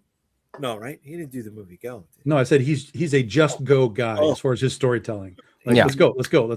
Yeah. Don't worry about that. Let's go. Yeah. I was rewatching his Sucker Punch. I was a fan of it, right? And I tried to introduce my wife to it. And I'm like, this movie needed a lot more breathing room. Oh, dude, yeah. Just a little bit. Yeah. No, not Like- a lot of it, bro. Yeah. I think the movie he wanted to make was all the interstitials. Okay. That's the movie he wanted to make. He didn't know how to make that movie, so he put in all that other bullshit with the with the insane asylum. Yeah. You know. I mean, I kind of liked the zombie one. Was it Army of the Dead one with Dave Bautista? There's With just Vegas, so yeah, many yeah, yeah. slow-mo stuff. There's just so much. Yeah, but that's slow him. motion. That's like my J.J. God. Abrams with the lens flare. Like that's what he does. Michael Bay I and know. Explosion. Yeah. Yeah. Is Well, it Michael Bay with the explosions or Michael Bay with the Michael- turnaround, the camera turnaround and the light shine over Not the just back of the head? not just one turn. He turns three. Like he's got the head going this way, the camera going that way. Yeah. Like he's got multiple layers of we're turning, we're moving. Yeah. And it's And not the explosion. rolls. And the explosion. Yeah, the explosions behind but it. it's not just the explosion. It's also hot chick jumping, not with a speck of dirt on her, looking perfect, jumping through these flames, looking incredible every time. So Yes. My wife gets upset. She goes, "How do they keep their hair that perfect in a fight? You tie your hair up in a fight. That's what you do. It's so unbelievable." The comics are better off in the hands of smaller companies run by actual comic people instead of being run by corporate-run bean counters who have no idea why people even like this stuff. Good call. Yeah, well, you watched the what was his name, Iger or whatever, like wreck Marvel back in the day. Was it Iger? oh yeah, he did. Yeah. No, not Iger. Not What's his Iger. name? No, Right. The other guy. Ike Perlmutter. Perlmutter. Perlmutter. Yeah. But he was a nickel and dime guy, bro. Yes. I Yeah. haven't seen many Snyder movies, but I'm tired of the Snyder cut. Just release what the fuck you want. Oh, excuse me. Just release what. That's not why there's first Snyder time. cuts. There are Snyder cuts because the studios don't want what he's doing. That's why you get a Snyder cut. It's like with the Rebel Moon, for example. He told them, like, look, I know you don't want all this, so I'm going to give you what you want, but I'm going to film what I want. And then when we're done, we'll release what I want too. And then basically he's just trying to tell people, like, look, just listen to me. I'm right. And that's why they do the Snyder cuts. Yeah. But that's how that Either version was stuff that nobody wanted, though. That's right. Yeah, but he thinks he wants it. Like, he thinks that that's what makes it a better thing. Oh, So, Snyder. The only film that I've ever seen that work with is Kingdom of Heaven. Orlando Bloom? Oh, what a Yes, fucking- Orlando that's good, Bloom. right? Yes. So, if you shit. watch the theatrical release is not that great. It's an okay movie, but if you watch the director's cut, that's a really good movie. I just did, and I was get it off my fucking TV. Oh my god, I was bored. I was so bored. Listen, Yeah. it's not for everybody. It's beautiful, like it's a good. It's shot, but it's Ridley this is- Scott. That's why I'm saying. Like, Oh, Ridley, okay. Alien Prometheus.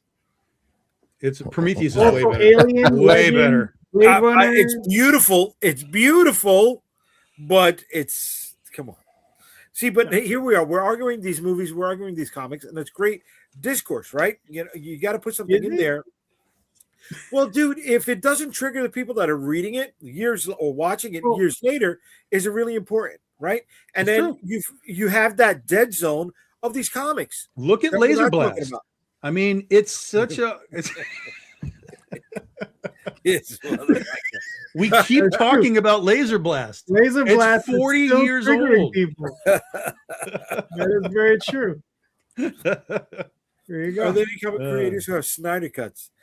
I don't know how often you guys leave out fully drawn pages that you can It's add. very rare that something like that happens. Right. It's 'cause of the script there are for me. examples, but very rare. Okay, give one example because I got one.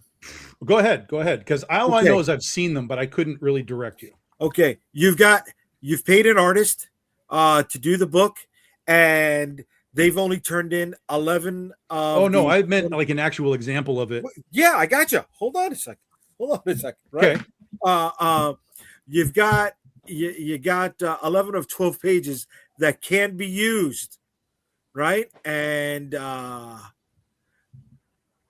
you cut it because you can only use. Excuse me. You got 10 of the 12 pages that can be used, and you cut it and use those two as maybe a spinoff to something else later on. That's a wildly bizarre thing that you just said, but okay. No, Okay. I just know that I've seen like some of these like really big books, like some of the like not omnibuses, but like some of these weird like super collections. They'll put extra pages in there. Like this was a page that we did, and we didn't like it. And, behind the scenes stuff. The like the Authority DVD extras. Right. The Authority by Mark Miller and Arthur Adams. They cut out a bunch of Arthur Adams pages because they were a little too violent, a little too crazy, or they had him change the artwork, or they had somebody else change the artwork. That's also why he left the series. Wait, Arthur Adams did The Authority? Yeah, with Mark Miller. He did the second half after Warren Ellis and Brian Hitch. Yeah. Wait, Arthur Adams did The Authority? I remember him on covers. I don't remember. Yeah, he did about 3 or 4 issues. Yeah, he did. He did about 3 or 4 issues. Yeah. Okay, I'm sorry, I didn't know about that. Yeah, well, I wouldn't expect you to. You don't know that much about comics. Oh, you a motherfucker! Let's come right out. Fuck that. I usually try to hold back. You a fucking cunt. That was a fucking chop. That was a low fucking blow, kid. Was it though? Was it? Yeah, because I may not know comic books like that, but I don't suck Bill Willingham's dick all the fucking time. You know what I mean? The Elementals wasn't the greatest produced book on the face of the goddamn world, bro. JDR, the best insult. Well, the only person that mentioned Bill Willingham today was you. Yeah. JDR, the best insult I heard from you is the very first time I've heard you speak, which is Mr. Calderon has you on. You introduce yourself. He cuts you off, like kicks you out. Says, "We've had enough of that." Yeah. He brings you back on. You're like, "I hope you get stuck in traffic and shit your pants." See, but the problem with that comment though was that was just him reflecting. Because you know what? Yeah, because he doesn't drive. You know what I'm saying? Exactly. So, you know, I mean, that's some even people- worse than to be stuck on the bus and you shit Yeah. yourself. Stuck in the bus, Nobody. you gotta take a shit, right? But he doesn't take the. You do it on the bus, you can sit Right. wherever you want. And you don't have You to know? clean it up after. So that's a win. Listen, at least this way you guarantee yourself a seat. Oh, yeah. Dirty guys. Depending on the bus, it might smell better too, but that's another story. Tom, I completely lost track of your question. What It the was second just half? basically if Netflix does buy DC, Oh, right. do you think that door is open to kill Open off floppies? Right. I mean, well, that was one of the fears, I guess, when Marvel was purchased by Disney, Yes. right? Yeah, That they yeah, were yeah, gonna, yeah. and I mean, and the thing is they have, chopped off little pieces and given it over to Dark Horse and giving it over to Dynamite, right? Like Dynamite, you see them doing, what is it, like, I don't know, some random. No, there's Herculoids, Fantastic Four crossovers and shit. Right, but but they're also doing, like, they did Lilo and Stitch, and they were doing All the Disney stuff. Yes. Right, they're doing those Disney books.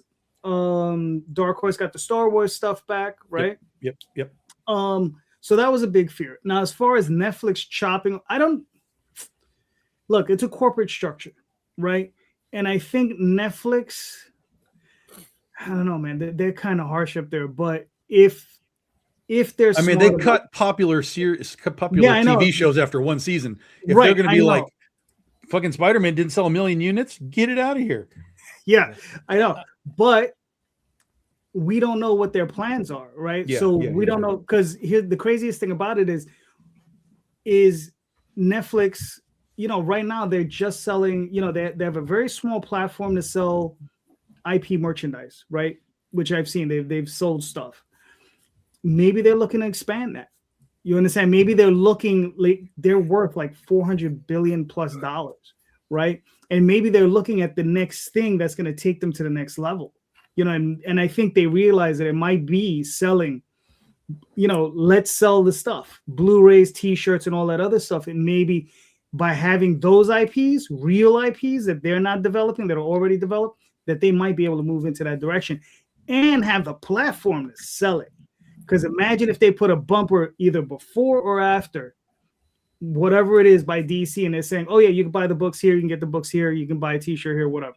You understand? They just got to put like a 10-second bumper, and they're gonna probably sell 20, 50,000 bumper. They just need a QR code on the screen. Like that's what everything is now. Is end of the show, QR code, go get your shit. Yeah, I mean, however they do it, you understand? I mean, however they decide to do it. But I think if they play that game, they might be able to make a lot of money at it. But I think it would depending on who they get to run it as well.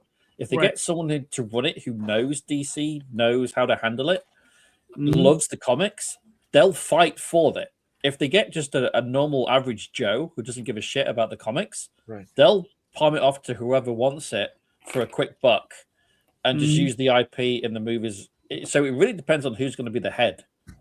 Right. In Netflix, in charge of it.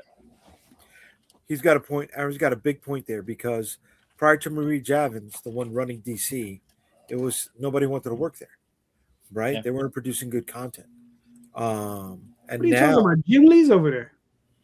No, the one on top of them, the one who was the go-between, the one that before it was Paramount Discovery, or maybe when it was Paramount Discovery, I forgot the woman's name. But she was not liked by anyone in the DC offices, right? But Marie is she's there, right? She's the great go-between. Will they have somebody like that in play with Netflix? Hope they have somebody, right? But if not, and you guys, any of you guys, had the opportunity to get a license, and I'm not talking about the big money licenses, to get a license to do your own DC book. And nothing above Green Lantern, right? So no Flash, no Wonder Woman, no Green Lantern, no Batman, Superman, Superboy. All right. If you can get C titles down. Well, just so we throw this out there, about 5, 6, 7 more years, Superman, Batman, and Wonder Woman are all public domain. Right. That could be another reason why it's being offloaded. That's what I'm saying. That's this. Interesting. There's way too much kind of all circumstantial that all makes sense. Right. Yeah. Right. Yeah. But then look at how Disney's handling the whole Winnie the Pooh situation. Right. Well, Look they're at not. They're not. There's nothing for them to do. They're fucked now. Everything comes into public domain. They have no choice but to let people do it. They can watch, and if someone fucks up, send them a cease and desist. But Of course. Other But than look at that, how the family that owns the Zorro rights has held on to that shit like a mother, even though it's public domain. Right. They come for you. It's not King Features that has Zorro. King Features works with them. But if you could That'd be a good one, Mr. license one, what would you license? C titles down, please. All right, Aaron, you're up. Oh, fuck. Here, I'll step in if you need a minute to think. That's an Yeah. interesting title that they have. Plastic Everybody. Man. was that a Vertigo book? Had to be a Yeah, Vertigo. Plastic Oh, Man. Why Plastic Man, Ray? Plastic Man, you could take any, I shouldn't say any, but if you have the right stand-up comedian like an Andrew Schultz, I think it'd be an awesome, like, if I were to combine those two in my mind and write a story from there, I think I could do some really fun stuff with that. All right, so you want to do some? Okay, you want to do the cartoon? Yeah. The 80s? You would. Yeah. Okay, Plastic Man. Okay, I think it would just be what's fun. the guy with the blank face that hides his The identity? question. Oh, Question. I'd do him. You do him? Yeah. Not me personally. I'd write him. I'd write him. Just saying. Okay. Yeah. Okay. All you Okay. cosplayers, be aware. Aaron Depending on has how a much it fetish. costs. How much? How much? How much are we talking? Okay. All right, Tom. I don't know. DC, man. DC's always probably, I guess, the only DC character that I've ever really kind of latched onto that's not sort of the big three is Zatanna. I was big on Zatanna long before she became this fucking, everybody. Yeah. I have every Zatanna appearance pre New 52, no matter how small the appearance was. I have a sketchbook full of Zatanna art from tons of different people. Like I was in on that character, and then all of a sudden everybody was like, "Oh, look, fishnets," and they all lost their minds. So that was kind of honestly, it was kind of like a drag that everybody was sort of like, "I'm on that now." I was like, I'm off. But that would probably be the one that I would vibe on the most. Okay. Calderon, what would you go for? Probably Blue Devil. Ah, okay. Mhm, Good call on probably that. Well, why Blue Blue Devil? Just taking it from a different perspective, because what I remember of the old book was he was a guy stuck in the suit, and then something happened, and he got permanently stuck in the suit. Right, but he ended up with some kind of weird powers, and I don't remember the entire origin of it, but I would play with that. I think there's a lot of room to play with that. As far as the character is concerned. Okay. So who would you get? Would you class Constantine as a lower tier? Oh yeah. 'Cause I do like him with the demons and stuff. I like my horror stuff, so Okay. that'd be my second choice. Okay.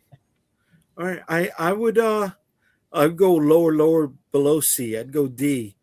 D if cups. he's that high. Going big Barda. Oh, that would be cool, but no. D cup. That would be cool.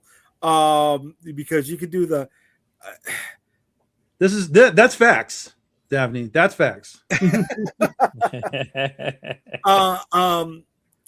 There was a book in the boy. 90s called Aztec. Holy yeah. shit. That's a Mhm. Vertigo book. That's a Vertigo book? Yeah. It's DC, but I'm saying it was put under the Vertigo brand. Yeah. No, it wasn't under the Vertigo brand. Oh, no. I know what you're talking about now. Yeah. Yeah.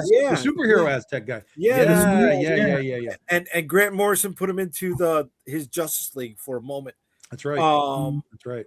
I'd play it totally different, right? I definitely lean into the whole Aztec mythology, but brought up with incorporating today's, technological side. I thought that's where that series was going. But you could do that right now. I could do that right now. Mhm. I'll tell you something else later. But I mean, we can Spoiler, do anything right now. I just outed Jay on the last book he's doing next year. Yeah. We could do anything. We can reinterpret anything. Fuck, Invincible's just Superboy, right? And Watchmen, the old Charlton characters.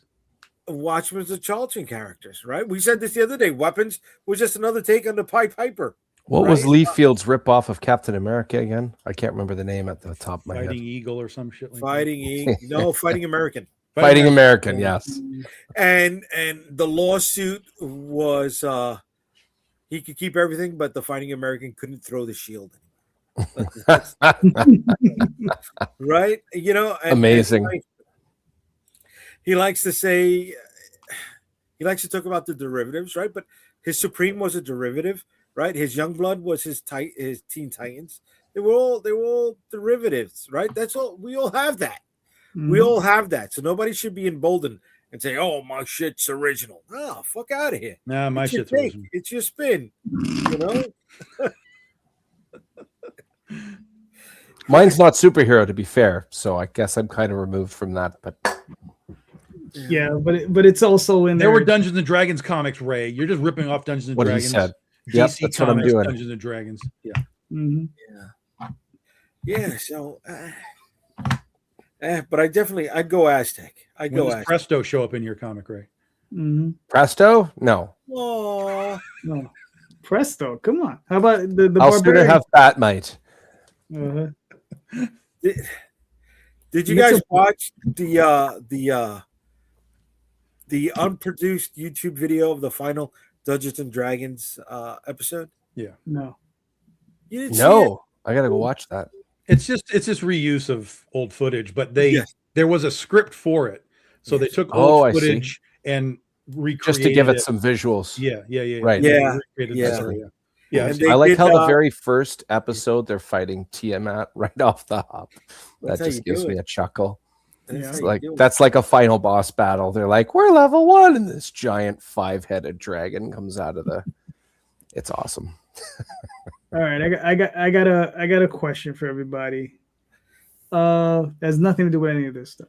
So, knowing what you know now, what would you do differently in comics? Don't do You had it. to start all over. What'd you say, Ray? I said, don't do it. Oh, okay. Oh, all right. So that's enough from Aaron. Ray, what do you got? I think one thing I would do is I think I would get everything finished for issue 2 before I launched issue 1. I think that's what I would do. I have no problem releasing annually. With that said, I think I would have a lot more fun releasing sooner. That's what I would do. Yeah, keep the momentum going. It's kind of hard when you're doing Or- one issue a year. Having more momentum. I'm getting a lot of great support, but yes, I would have more momentum if I released them sooner. All right, cool. Aaron, would you like to take another shot at that? Yeah, I think trying to not do everything all at once is a big thing. Like, especially even now, I'm doing it. I've done 19 Kickstarters, and it's a new series I'm launching. So I am trying to get every single merchandise that I can think of: 3D models, T-shirts, hoodies. It's stressing me the fuck out, and I think I just need to like take a step back, just chill the fuck out at this point. Yeah, try not let it get to you is probably very hard, but that's try what I'd come into with that mindset of like, if you don't, because I know all my Kickstarters didn't succeed, some of them failed, and it's not the end of the world.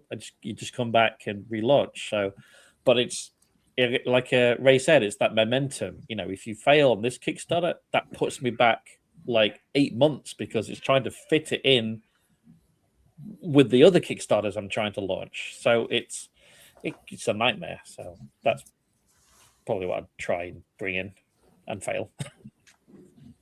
All right, cool. Tom, what are your thoughts?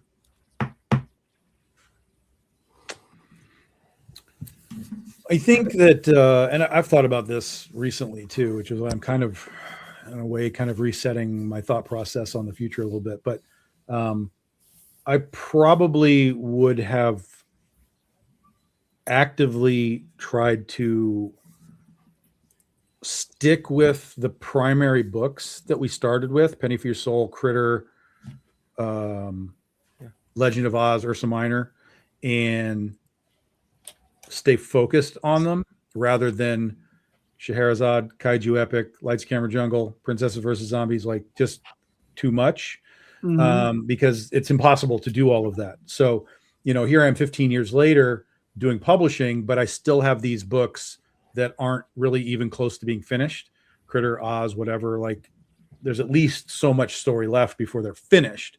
But if I had just sort of really stayed where I was and focused in and just kind of kept going with like those 4, some of that would have been done by now. Like we would have reached our finale and I would have been like, oh, I have a completed, series. Here's the 10 volumes, whatever it is.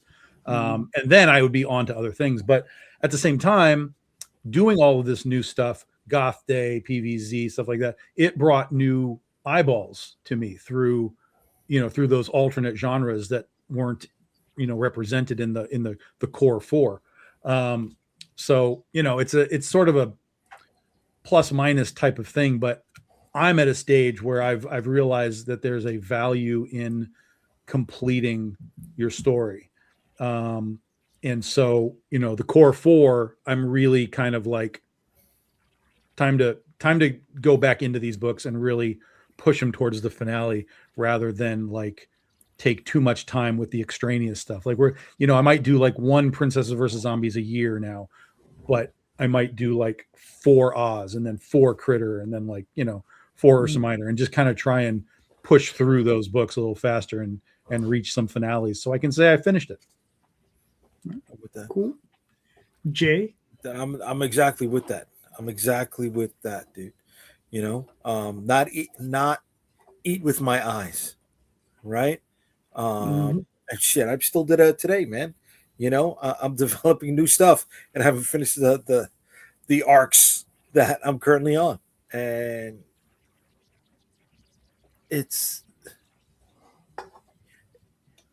also makes me question what I am, right? And I'm a better starter than a finisher, right? I build up something so grand that when it comes to actually telling the story, I end up trimming all of that fat, right? And I'm just like, just stick to the one thing.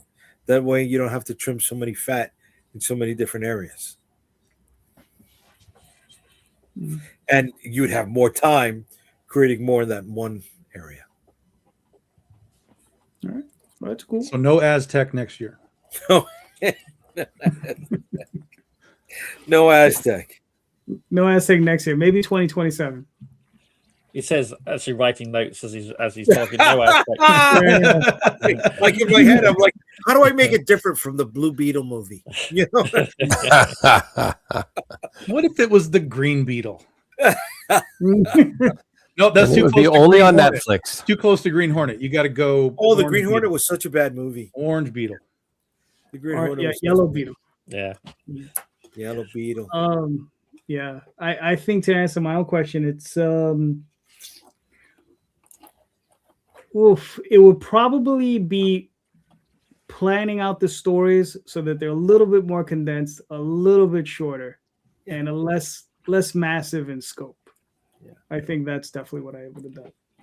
You know, just so that yes, I could put a stamp on them, finish them, because I'm like, I think I got 7 Oswald trades, and I'm about to put out at least another 4 this year. So, and I'm nowhere near done. Keeps you busy. Oh, it definitely keeps me busy.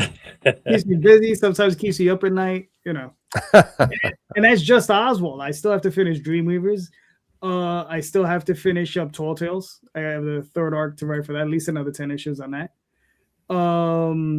Yeah, and you know, and the thing is, I want to finish these stories. You know, so that's where I'm at. So do you guys start a new IP with an actual end in mind? Do you have it all planned out, or is it just like you finish it when you decide to? I have my original core 4 all have endings. I knew where they were going when I started them, and then with like Princesses versus Zombies, that's not a story that requires really an ending, because zombie movies don't really get endings per se, or if they do, they're all bad because everybody's dead. So you know, within that genre, I can kind of leave it ambiguous or open or whatever. So I don't really have like a hardcore, that's the end of it. But most of what I do, you can also come back as well. Correct. Leave it for 5 years. Oh yeah, I could definitely leave it back. like issue 5, we're done, and then come back and see where they are in 5 years. You know, do a little 28 years later type of thing with that. Yeah, but most of the time, if I have a story, generally speaking, I know where it finishes, at least as far as like you said, we're going to stop here. This wraps up everything I need to wrap up. Doors may be open to come back, but it does kind of, you know, conclude. Yeah. All right, cool. Ray, what are your thoughts? Well, for me, I'm kind of, relatively speaking, new to the game. So for me, it's one arc at a time. And I have it in such a way where each arc I could walk away at that point. And that's it. Okay. All right, cool. Jay, what are you thinking? You know, an end as in the final breath of the character. No, I don't have that, you know, but the end of the arc, yeah, I know where the end of the Shield of the Interceptor arc is going to be, and then I get to put it to bed for a little while I work on some other stuff. But while I'm doing that, oh my god, can I pepper in a couple of No, we just said you can't do that, Jay. That's the fat you have to trim. I know. You know, there's that, and with Vicky Sticks, I have 5 A stories, and the B story is not the back matter, but the button at the end, and you know, that builds until the last 3 issues, which goes into 6, 7, and 8, which would be her origin story. Where I go after that, I don't know. And then the New York versus the World, each one is self-contained, right? It's a zombie story in New York City, and the only main character is New York, and if I see a different way I can look at something, Raymond, if I can see a different way I can look at something in New York and put that zombie twist, that post-apocalyptic zombie twist to it, then I'll go back and I'll investigate it. I always liked your idea, not to tangent too much, but New York versus the world. I always liked how you very, very proud of your area and seeing how, or reflecting on New York is tough and resilient, and hence the title. I just think that's a really cool concept. Thanks, bro. Thank you. And I appreciate how you Canadians have the best Coke. The best Not cocaine, Coca-Cola. Excuse me. Coca-Cola. Colombian Coca-Cola? Yeah. All kinds of secrets coming out on this show tonight. Yes, What's so special about Canadian Coca-Cola? It is fucking delicious. Why? What's the difference? You're not I'm assuming you have American Coca-Cola. Yeah, but you're not bloated. You drink an American Coke, you feel gassy, you feel bloated. I did not. I think that's a user problem, Jay. No, not me. I don't have that problem. You drink Canadian Coca-Cola? No, you just said drinking American Coca-Cola, you get bloated. I don't get bloated. Wait till you drink Canadian Coca-Cola. It's the same as Mexican, where you have real sugar. Yes, you get the real cane sugar, right? That's why. I didn't know Same that. as the UK, we have real That's sugar. just the diabetes kicking up in you, in Jay. Oh, It tastes dude, so much better. but that's the American. I know you're making fun of it, but bro, that's the thing, man. There's so many things that are taken out of the natural process in American foods, right? Yeah, that Canadian, UK don't have that. Like, so I told a buddy of mine, and he's like, he brought his wife over, who's from Canada. I call it that. Go for it. Canada. And she's like, you think the Coca-Cola's good? You should try our Oreos. I said, what? She goes, I can't eat your Oreo cookies. I spit it out. Right? But Tom, I don't know if you noticed this. Calderon, I don't know if you noticed this. Chips Ahoy, when we were kids, had real chocolate chips in it. Now, it's not what it was. You used to be able to put a Chips Ahoy cookie. None of the food that we eat now is what we ate 40 years ago. None of it. Right. That's why I don't touch Chips Ahoy or I try to stay away from it. But even just regular food, even just like eating chicken or meat or whatever, they pump that stuff full of all kinds of crap. Do you guys have Smarties or M&Ms? I can't remember. We've got both here. We got both. You can get both, but M&Ms is the prime. M&Ms is the American one. Smarties I like just because it's like a lighter chocolate, but M&Ms is like a good dark chocolate kind of thing. Oh, wait a second. Relatively speaking. Our Smarties they don't have Smarties like chocolates in the US. No. Their Smarties are like this shitty candy. It's disgusting. Oh, it's different. Yeah. Interesting. That's cool. Yeah. Smarties looks like a little bottle cap, a sugar bottle cap. They don't have Mars bars. They don't have double Mars bars. Those are they so don't good. have crunchies. Oh, we used to. They suck. Yeah. The chocolate tastes like vomit. Really? Yeah. Huh. Compared to like European chocolate, American chocolate, they did a blind test like a couple of years There's ago. a couple on YouTube. They had Belgian, they had American. The only one the only Americans liked was their own because it reminded them of childhood. Everyone else said it tasted like vomit. Really? Yeah. And it's funny because the cacao is, it's edible chalk. Interesting. So, Smarties in Canada is amazing. I'm a big Smarties fan. See, so I've never had the answer. Look at that. There you go. Jay, there's your next road trip. Yeah. Smarties. Well, so you're in New York, so where you go through like Niagara Falls, probably? That would be So we did Ontario. We did oh shit! Fuck it. Ontario was a better Atlantic City than Atlantic City. Look, I'm a sucker for commercialism. I'm not going to say I'm not. I am. I'm a mark. Tom likes to say, I know I am a mark. I'm a mark. Okay, no problem with commercialism as long as it's done right. Okay. It's weird to me that Atlantic City is a dump. Oh my god, it's a mega fucking dump, bro. It's so bizarre. Getting worse. It keeps getting worse, man. Yeah. I haven't been in I've been in at least 10 years, but yeah, it was a dump the last time I was. So when we were on the Canadian side of Niagara, I was like, this is fucking Atlantic City.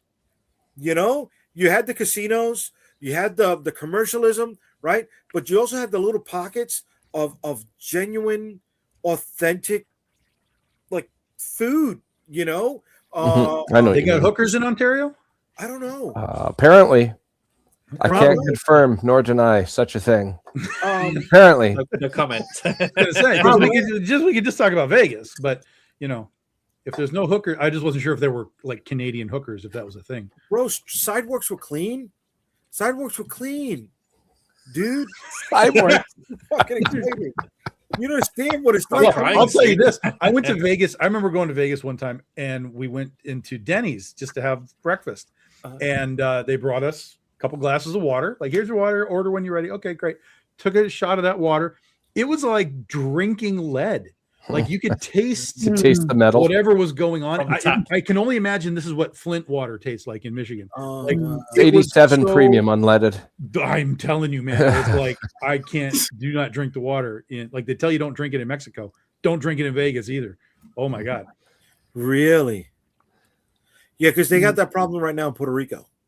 The water in Puerto Rico is really fucked up. Like there's this whole big corruption scandal with There's a lot of redoing the floating electric- garbage there, isn't there? No, there's not floating garbage over there. I heard They're something getting like that. they're getting fleeced, is what they're getting fleeced, dude. Yeah, there's a lot of Dude. So right now, 190,000 people are out of water because there is a process that when the pipes get jammed up and when the electrical grid is operating properly, right, that jam up doesn't happen. So it happened and it burst, and it can be traced back to the electrical grid not being working to alleviate that process. So now 190,000 people are out of water on a fucking island, dude. On an island, man. Go figure. And, you tell me why the governor of the island only makes $70,000, yet the person who has been put in the seat of management makes 62 million, who was put there from the current administration to regulate things. Crazy. What's wrong when that happens, brother? All right, going back to Sweet tarts comics. are good. I like sweet Yeah. tarts. Yeah, sweet Going tarts. back. Yeah. So Going I'm back- gonna Smarties make a new Smarties. comic called Canadia, and it's gonna be about hookers. That's what How about we make it about bad how water. about we make it about candy bar characters? I'm with it. And each person, there's a Twix, there's a Kit Kat, there's a coffee crisp, there's no hookers. well, maybe one of them is one of the candy bars. What Oh, you're suggesting? Ray, Right.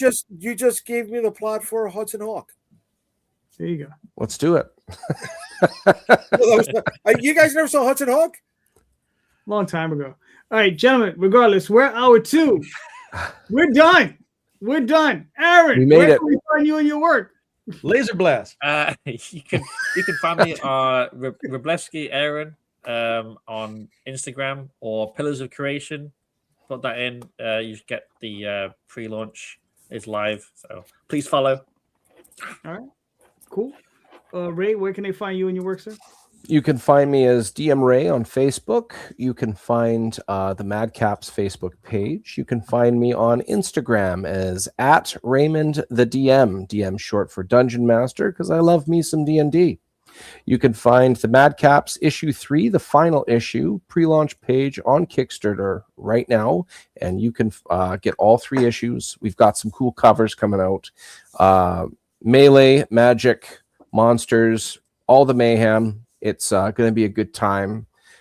Sign up now. The very least you'll be doing is helping me on the algorithm of getting noticed by others. So check out that link. You'll be helping me out a lot. I appreciate it.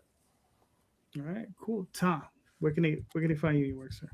BigDogInc.com if you need books, and we're here on Facebook all the time. We run Patreon as well. We got like 50 plus people over on Patreon now. So if you want to kind of watch how we make comics, from logos to art to design to everything, we kind of show you how we make the cake over there. Patreon.com/BigDogInc. And of course, we're on all the other socials as well in various places. Just look up Big Dog Inc. Cool. Jay? Unstoppable Comics. You can find all my social media links at unstoppablecomics.com. Friday nights, Comic Book Streamland with these guys. Maybe Ray sometime soon. Aaron, if you want to come through, you're more than welcome, bro. Friday nights, 8 p.m. Eastern. Yeah, that's it right now. All my social media links at unstoppablecomics.com. Laser Blast 45th anniversary show coming up soon. Yes, that will definitely be happening. All right, everybody. So I'm JD Calderon, the writer of Creative Oswald Chronicles. You can find me on Facebook, Twitter, Instagram, all those different places. DeviantArt. Most Sunday nights here with Jay, sometimes with Tom, a lot of times with Tom. So we'll be back. But just remember, everyone, please check out the show notes. In those show notes is everybody's links. Click on those links, pick up these books, right? Because all of these creators are all passionate. They all love their work. They're all doing these works and they all want to share them with you. So please click those links, buy those books. Thank you so much, everyone. And just don't forget, read more indie comics, especially ours. Have a good night. Later. Thank you.